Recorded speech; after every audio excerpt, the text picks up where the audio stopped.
सो अस्सलाम वालेकुम गाइस, आप देख रहे हो KYT बॉयज, जहाँ पे आपको कश्मीरी यूट्यूबर्स की न्यूज़ देखने को मिल रही है। आज मेरे पास बहुत सारी न्यूज़ है, तो इसलिए वीडियो को अंत तक देखते रहिए। तो चलिए आज की इस इंटरेस्टिंग वीडियो को स्टार्ट करते हैं। स्टार्ट करने से पहले अगर कोई भी चैनल पे न्यू है तो चैनल को सब्सक्राइब कर लेना। तो चलिए आज की इस इंटरेस्टिंग वीडियो को स्टार्ट करते हैं। तो चलिए फर्स्ट न्यूज़ के बारे में बात करते हैं। मैं बात कर रहा हूँ रईस मोहिउद्दीन एंड मशीरुल हक के बारे में। तो अगर आपको नहीं पता तो रईस मोहिउद्दीन ने जो है recently stand up comedy start करी है। शायद से उन्होंने 1-2 एपिसोड्स उसके अपलोड करे अपने चैनल पे। एंड अगर आप में से किसी ने भी वो स्टैंड अप कॉमेडी देखी है तो आपने नोटिस किया होगा कि जैसे रईस मोहिउद्दीन वहाँ पे कुछ भी बोलते हैं, बिना जोक के भी लोग वहाँ पे हंस रहे हैं सिर्फ। तो इसी से रिलेटेड जो है मशीरुल हक ने एक रील बनाई थी, जिसमें उनका कहने का मतलब ये था कि हमारे कश्मीर के स्टैंड अप कॉमेडियन कैसे हैं। तो आप खुद ही देख लीजिए वो रील।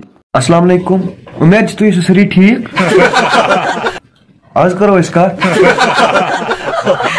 कि हॉस्टल क्या तम कस पाई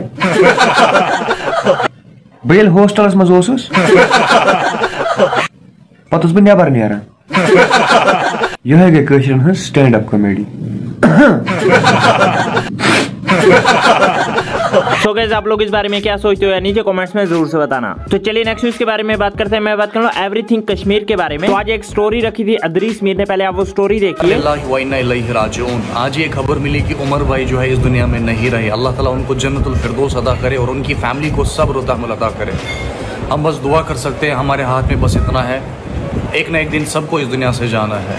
उनके लिए दुआई मगफिरत की दरख्वास्त है। मगर इसके बाद जो है काफी सारे लोगों को पता ही नहीं था कि ये जो है किस उमर भाई की बात कर रहे हैं। तो फिर मैंने इनसे पूछा था तो इन्होंने मुझे बताया कि एवरीथिंग कश्मीर चैनल के शायद से वो जो मेंबर थे और आज जो है उनकी डेथ हो गई। तो ये बहुत ही सैड न्यूज है। तो आप लोग भी उनके लिए दुआ करें कि अल्लाह उनको जन्नतुल फिरदौस अता करे। तो चलिए नेक्स्ट न्यूज के बारे में बात करते हैं। मैं बात कर रहा हूँ कश्मीरी मीन टास्क के बारे में। तो आप लोगों को पता ही होगा कि वो जो है प्रैंक कॉल्स वगैरह अपलोड करते हैं अपने चैनल पे। एंड वो जो है एक हफ्ते में एक वीडियो अपलोड करते थे अपने चैनल पे। तो उन्होंने बताया कि वो जो है रमजान के मंथ में कोई भी प्रैंक कॉल्स वगैरह अपलोड नहीं करेंगे। एंड शायद से उनके चैनल पे हमें न्यू कंटेंट देखने को मिले। तो आप लोग इस बारे में क्या सोचते हो या नीचे कमेंट्स में जरूर से बताना। सो बस यार आज की इस वीडियो में इतनी न्यूज़ मिल जाए नेक्स्ट वीडियो में, तब तक के लिए take care and bye bye.